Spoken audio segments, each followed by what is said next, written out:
मेरे channel end of creation में आप सभी का स्वागत है। द्रव्यमान, इसके बारे में हम सभी ने यही पढ़ा है कि अगर भार में से ग्रेविटी को निकाल दिया जाए और फिर जो उसके बाद वजन बचता है उसे द्रव्यमान कहते हैं। लेकिन ऐसा नहीं है, द्रव्यमान का वजन से कोई संबंध नहीं है। मेरे अनुसार किसी पदार्थ में उपस्थित कणों की संख्या को द्रव्यमान कहते हैं, या कोई पदार्थ कितने चीजों से मिलकर बना है इसे संख्या में जानना ही द्रव्यमान है। चलिए इस टॉपिक को आपके लिए और आसान बनाते हैं। देखिए, किसी पदार्थ का वजन मतलब बल ग्रेविटी के कारण ही उत्पन्न होता है, यानी बिना ग्रेविटी के हम किसी पदार्थ का वजन नहीं माप सकते हैं। यहाँ पर आप सोच रहे होंगे कि कोई पदार्थ भारी या हल्का है, यह किसके कारण होता है। अगर किन्हीं दो पदार्थों में से एक की कणों की संख्या ज्यादा है और दूसरे पदार्थ की कम, और उन दोनों को एक समान ग्रेविटेशनल फील्ड में रखा जाए, तो पहले वाले पदार्थ जिसकी कणों की संख्या ज्यादा थी वह भारी होगा, क्योंकि ग्रेविटी पहले वाले पदार्थ के कणों में ज्यादा आकर्षण लगा पा रहा है, क्योंकि उसकी कणों की संख्या ज्यादा है दूसरे वाले पदार्थ के मुकाबले। तो अब बात करते हैं कि ऊर्जा और द्रव्यमान में से पहले कौन निर्मित हुआ। तो आप में से अधिकतर लोग यही कहेंगे कि ऊर्जा, क्योंकि उसी से पूरा संसार बना है, यहाँ तक कि सभी पदार्थ भी, जिसके मूल कण को द्रव्यमान कहते हैं। लेकिन ये बात सही नहीं है, तो चलिए इसे भी थोड़ा विस्तार से समझते हैं। तो किसी पदार्थ का द्रव्यमान कहाँ होता है? परमाणु में उपस्थित इलेक्ट्रॉन, प्रोटॉन, न्यूट्रॉन में। और ये तीनों कण किससे बने होते हैं? क्वार्क और लेप्टॉन से। और ये दोनों किससे बने होते हैं? इस सवाल का जवाब आप अभी पता नहीं कर सकते हैं, इसके बारे में किसी और वीडियो में कवर करेंगे। यानी कि हमें यही समझ आता है कि जब तक कोई कण किसी की सहायता से या खुद से मौजूदगी दर्शाता रहेगा, तब तक द्रव्यमान भी मौजूद रहेगा। और रही बात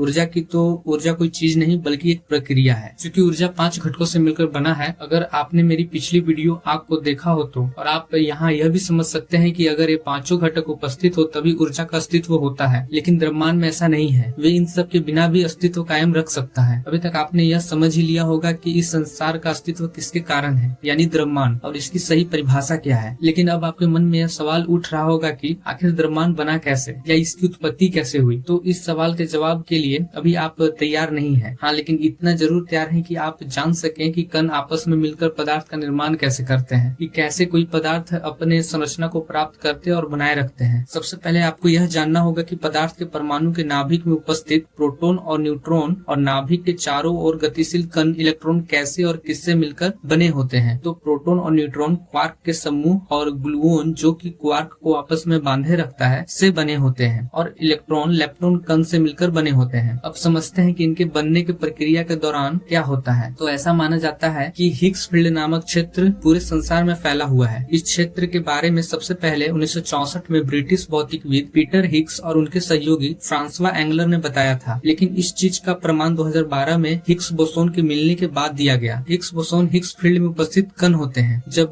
क्वार्क या लेप्टॉन के कण इस क्षेत्र के संपर्क में आते हैं तो हिग्स बोसोन इनसे क्रिया कर इलेक्ट्रॉन, प्रोटॉन एवं न्यूट्रॉन बनाते हैं, और साथ में इसे मुख्य रूप से किसी कण के द्रव्यमान के लिए जिम्मेवार माना जाता है। लेकिन ऐसा नहीं है, द्रव्यमान तो क्वार्क और लेप्टॉन के बनने के पहले से ही उपस्थित होता है। और साथ में यह भी माना जाता है कि हिग्स बोसोन आज भी क्रिया कर परमाणु का निर्माण करते हैं। लेकिन ऐसा बिल्कुल भी नहीं है। ठीक उसी तरह जिस तरह हीरा और कोयला एक समय खुद प्रकृति द्वारा बनाए जाते थे, लेकिन अब ये केवल लैब में उस स्थिति को पैदा कर बनाए जाते हैं, उसी तरह हिग्स बोसोन से परमाणु को बनाया जाता है। हिग्स बोसोन कुछ कणों से क्रिया नहीं करते हैं, जैसे फोटोन, जिस वजह से फोटोन कोई परमाणु को नहीं बना पाता है। तो आपको अब समझ आ चुका होगा कि हिग्स बोसोन केवल परमाणु का निर्माण करते हैं, न कि द्रव्यमान का। और रहा बात द्रव्यमान का, तो आप कितना भी ढूंढ ले, आपको इसके बारे में हमेशा गलत जानकारी ही मिलेगी। और अगर आपको सही जानकारी चाहिए तो इस चैनल पर आने वाली वीडियो को देखते रहें। आखिर में मैं इस वीडियो में एक टॉपिक जोड़ना चाहूंगा जो कि जरूरी भी है, तो वो है फोटोन। इसके बारे में लोग यही कहते हैं कि ये मासलेस है, लेकिन ये कहना सही नहीं होगा, बल्कि उसके जगह पर यह कह सकते हैं कि वह वेटलेस है। उस पर नॉर्मल ग्रेविटी का असर नहीं होता है, उसके लिए खास प्रकार का ग्रेविटी चाहिए, जैसे ब्लैक होल की ग्रेविटी। आगे इसी तरह का वीडियो आता रहेगा। इस वीडियो को देखने के लिए आप सभी को धन्यवाद।